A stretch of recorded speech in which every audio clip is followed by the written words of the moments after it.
Hello YouTube, this is 88119966, and I know I just uploaded a video, but I'm gonna do another one. Okay, this is on no $ GBA, or no cash GBA. And in case you didn't guess already, this is a Game Boy Advance emulator. And this is probably the simplest emulator to set up of all the emulators I'm going to be talking about. Okay, so when you load it up, right out of the download, you push open on the executable file, you see this, insert cartridge, and then looking for ROMs, where I think it searches your document, the default place is your documents, but I'm not totally sure about that. I've had this for a really long time, and so yeah, I have way too many of these ROMs, like everything. I have too many ROMs for this too. Yeah, so this also runs DS games. I'll get into that in a minute. But yeah. So start load a ROM, and one notable incompatibility is the Mario Advance series and Mario and Luigi Superstar Saga. Yeah, Mario and Luigi Superstar Saga. That's a tongue twister, alright. If ever I did see one. And that's really the only notable incompatibility. Okay. So, loading a ROM here. Metroid Fusion. So it starts out like this. Configure controls here. Supports multiplayer, which is very cool for a portable system emulator to support multiplayer. Quite rare. Okay. So, settings, you don't really need to change anything here, except this. If you want to play DS games, you have to select NDS cartridge backup media, and set it to flash 512K bytes. That's the most common one. If that doesn't work, just go through them all. It doesn't take that long. Okay, so you really don't need to change anything here, except this is pretty cool too. This allows it to simulate a non-backlit screen. So I'll make that a little bigger so you can see. And it's simulating a non-backlit screen, which is cool if you want that. Personally though, I just keep it on VGA Poppy Bright, which gives you the brightest, clearest picture. And cheats, supports Codebreaker, GameShark, and Action Replay codes on Game Boy Advance. And I'll get into DS when I get into DS. And really that's everything for Game Boy Advance. I don't know how to do this. There's some flashcart thing, but I don't know how to work it because I don't have a Game Boy Advance or any of that, or a flashcart or anything like that. And so I don't know how to work upload. I don't know how to do this. Okay, now easiest way to reset it to load a new game is just to quit and open a new one. Okay, so now I'm going to get into DS stuff. Alright, so getting DS ROMs is really hard.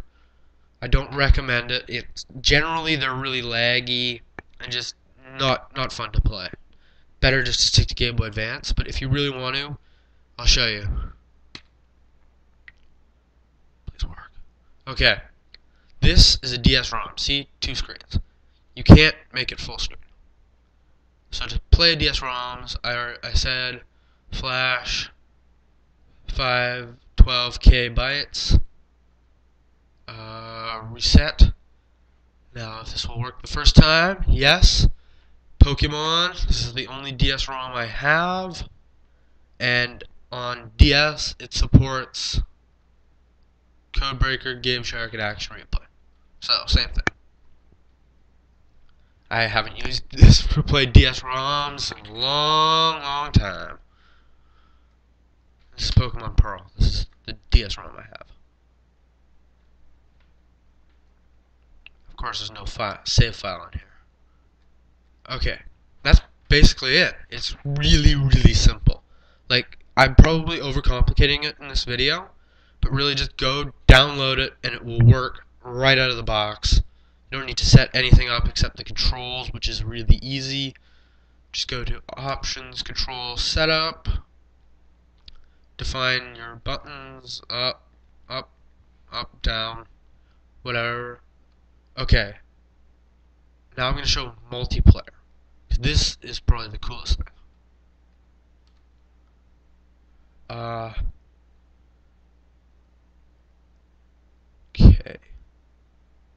What do I have that has multiplayer?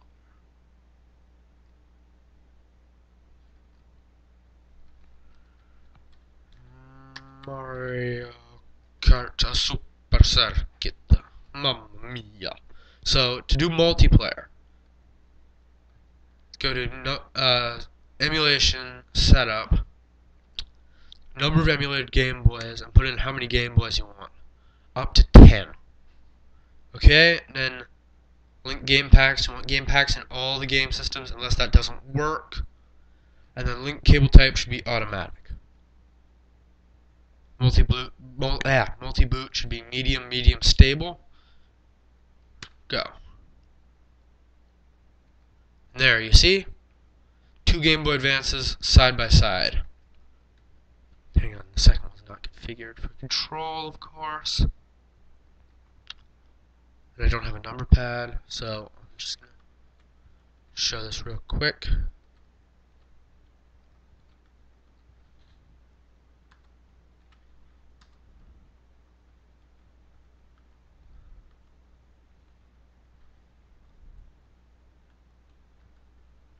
So we go to multiplayer, multi-pack link.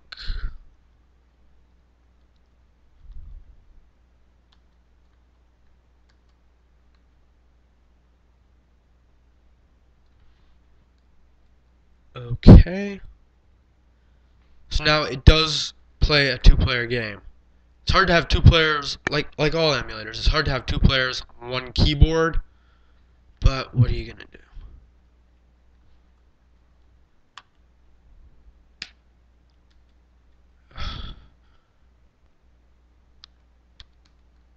Of course, I had to set up this control weird, so I don't actually know what's going on.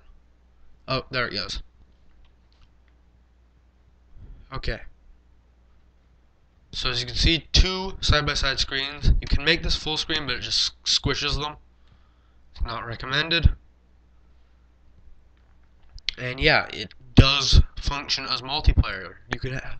And another cool thing, each Game Boy Advance is on a separate save file. So if you have, Pokemon or something, you can set up 2 Pokemon effectively 2 copies of Pokemon, and trade between the 2 and everything. And it's really cool. Yeah.